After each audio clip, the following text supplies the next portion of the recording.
I have never been an athlete. I've never played a sport in my life. Nobody knew my potential. Not even me.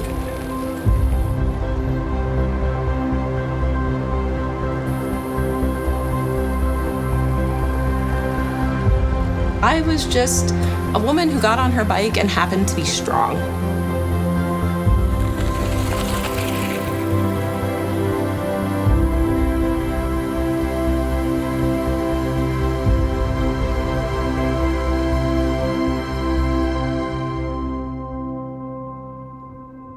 My name is Lisa Census.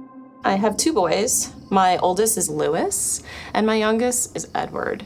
They are my world. They are what brings me joy every single day, and they are the smiles that I look forward to seeing from the moment I wake up to the moment I go to sleep.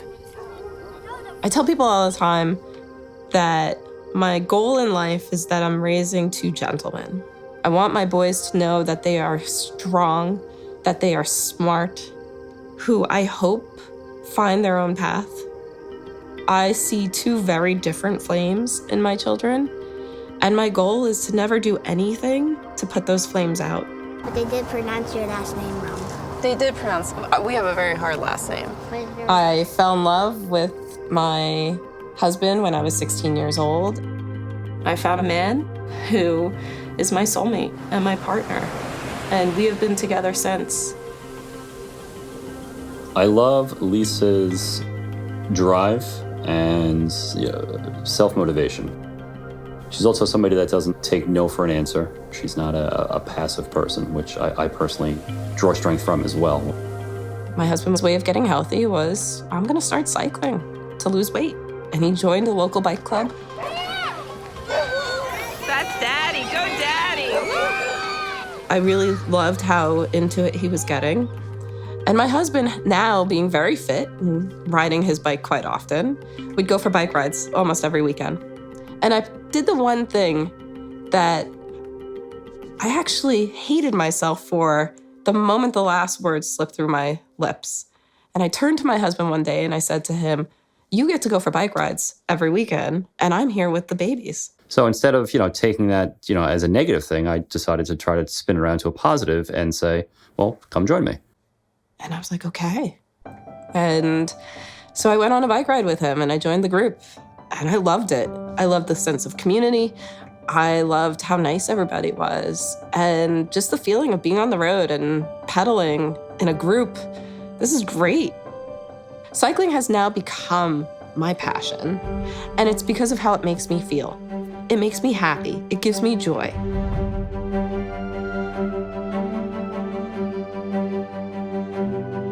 My very first time trial, I remember crossing the finish line, and I'm thinking to myself, well, I think I passed like 2 women in the time trial. I think I got 3rd. And we get up where they post all the results, and my jaw just drops. Like, how did I get 1st? I didn't understand the concept of a time trial. The format of a time trial is all the athletes race the same course. You ride that course as fast as you can, and then everyone's time is compared at the end. The one with the fastest time wins. Because I passed those 2 women, I was that much faster. It wasn't until I really started to compete and see the results of the races I was doing where I realized, wow, I do have something. And my husband actually was the one who encouraged me. And he was like, you really need to talk to somebody because I think you have something, Lisa. Anytime a coach meets an athlete who's that new and that fast already, we're intrigued. When I realized, okay, I'm capable of doing this, and I'm actually capable of doing it to a level that people have to work years to do just starting out, I really fell in love with the idea of, well, what else is my body capable of?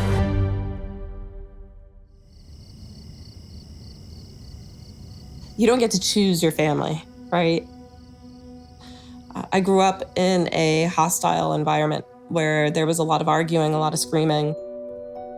Unfortunately, my mother actually chose to step out of my life, and I have not spoken to my mother in probably 8 years. I was raised my entire life knowing that my grandmother, on my mother's side, had passed away from cancer in her late 30s. My mother's sister had unfortunately passed away from it as well. My mother was very honest in talking about it. We knew of breast cancer our entire lives. None of us have a known gene that's linked to breast cancer. So if it's not the big C, then I'm not going to do anything drastic to my body. Then the summer of 2020, I received a phone call from my sister telling me that our mother got diagnosed with breast cancer. She's always, had this doubt in the back of her mind about, am I next? I remember sitting in bed that night and I was talking with my husband. My children were sleeping and thinking to myself, this is not a way to live. I am literally just waiting to be told now that I'm going to have cancer. It was no longer a, Lisa, this could happen to you. It was, Lisa, this will happen to you. It's just a matter of when. The only thought that was going through my head at the time was, I don't want my boys to see me going through radiation and chemo. When I decided to do the double mastectomy, I knew right away it was the only choice I had. She undertook this surgery, as a preventative step to not go down the horrible road of having breast cancer. And I don't think she had any other choice but to have the double mastectomy to head off the cancer. I remember coming out of that procedure and immediately feeling like something was wrong. The pain was excruciating. I would do my best not to show it to my children during the day. And I would sit in my closet at night crying. And I didn't even want my husband to know it. It breaks my heart to see anyone I love in pain. It especially breaks my heart to have my kids see their mom in pain and suffering. I couldn't sleep for more than maybe 10-minute increments. I couldn't raise my arms above my head to reach my shelves in my pantry. I did not understand why Reconstruction was hurting as bad as it was.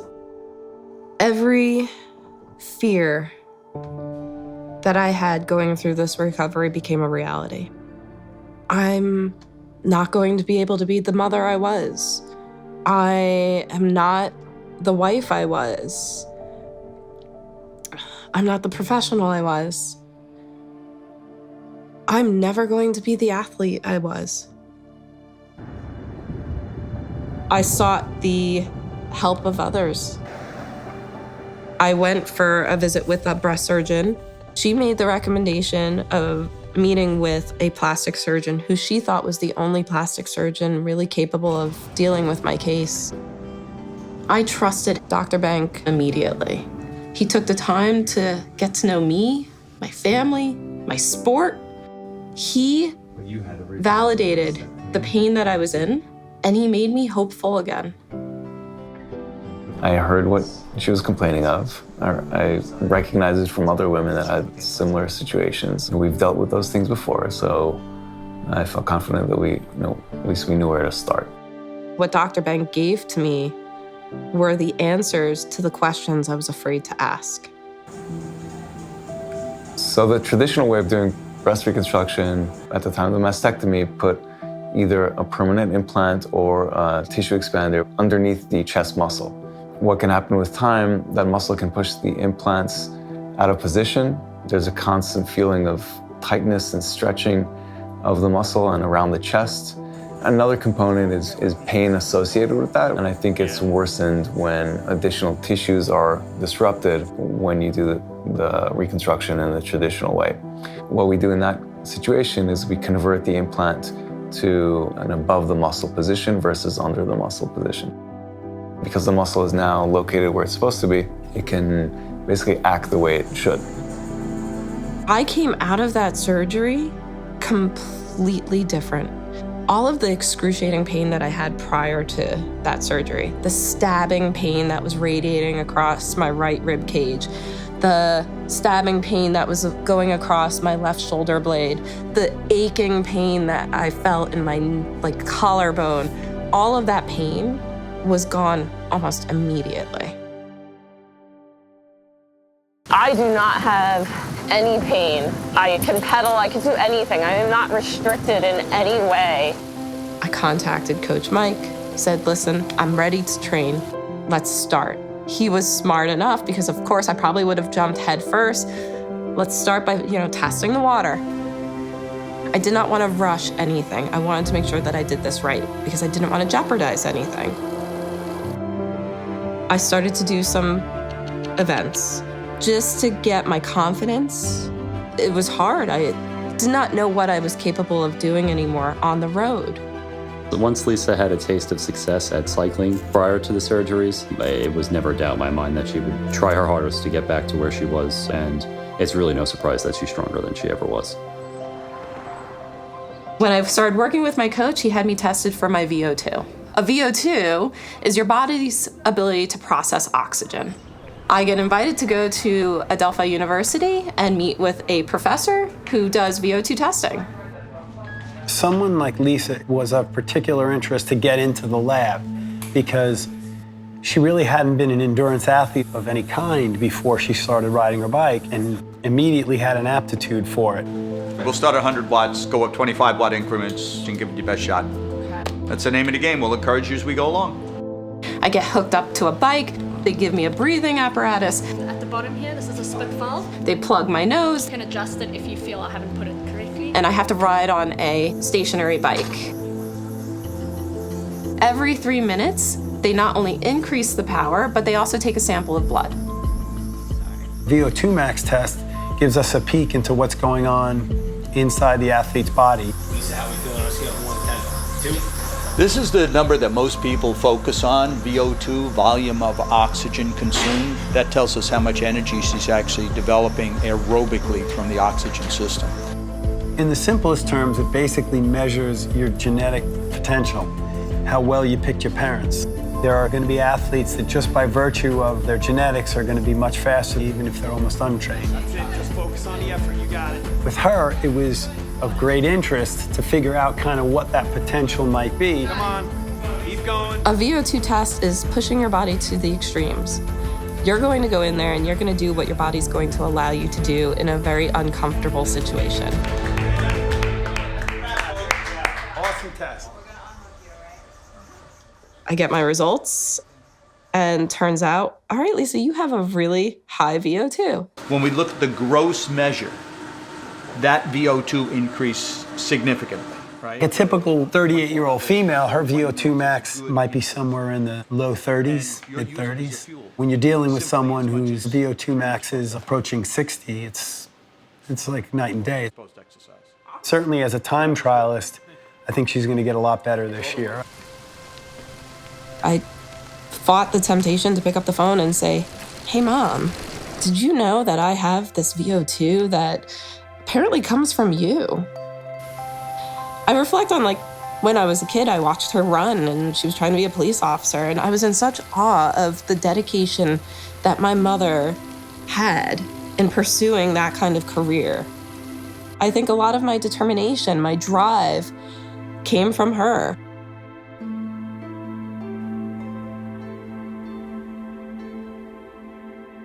Both my coach and I now are incredibly intrigued. Here's someone who has a very high VO2, has never played a sport in her life. Now we got to see what I can do. My coach and I sit down and we talk about our plan. And then I said, let's see how strong you can get me.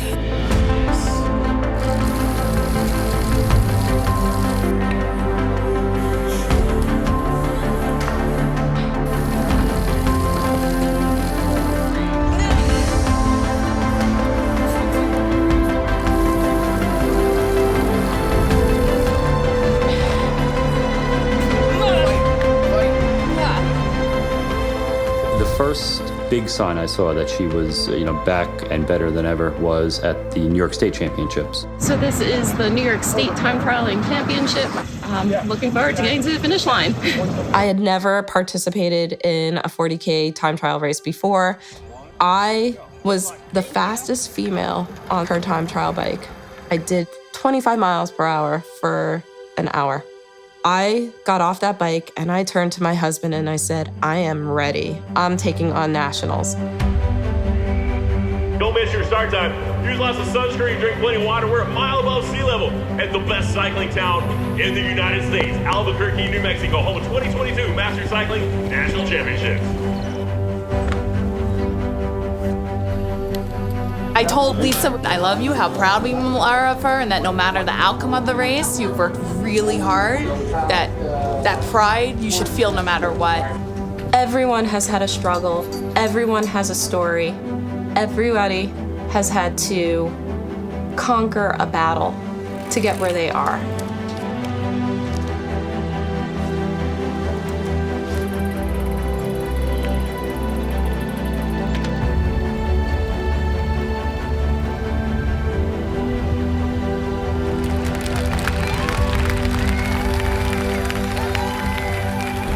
I think through cycling, I have discovered a part of myself that I never knew was there.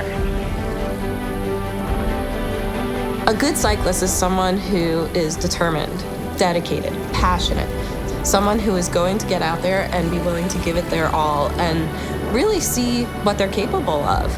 And being proud of themselves, no matter how they finish, where they finish, as long as they know that they did everything within their power to get there, to do it, and to succeed.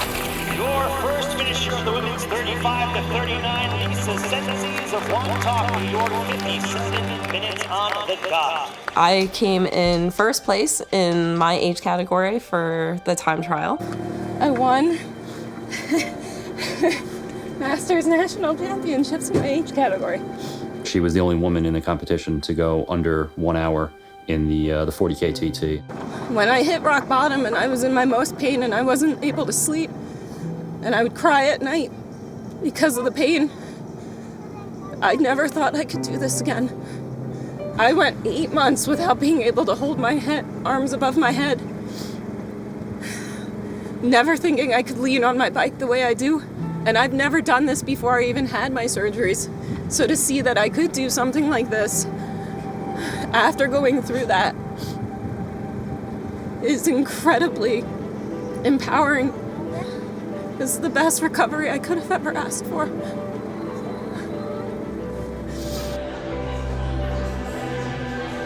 The winner today is Lisa Senses.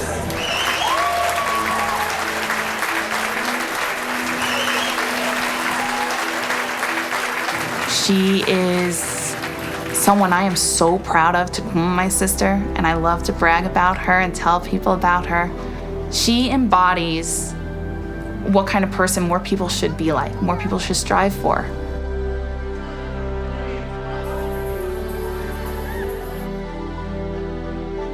I will forever cycle, and I hope my husband will forever cycle with me. I hope my children find love in cycling the way my husband and I have. How was it out there? Fun. Yeah? Arms up, number one. Number one, number one. Good job, buddy.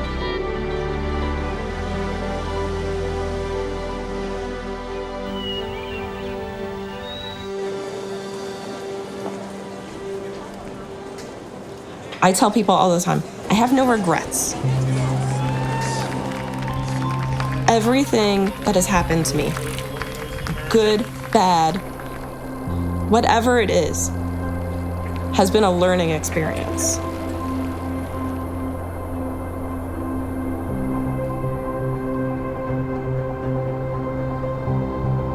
I'm just going to keep using those learning experiences to improve me, to improve the life that I have, and to also continue to write new chapters as I thank God by going through this procedure and by going through this experience.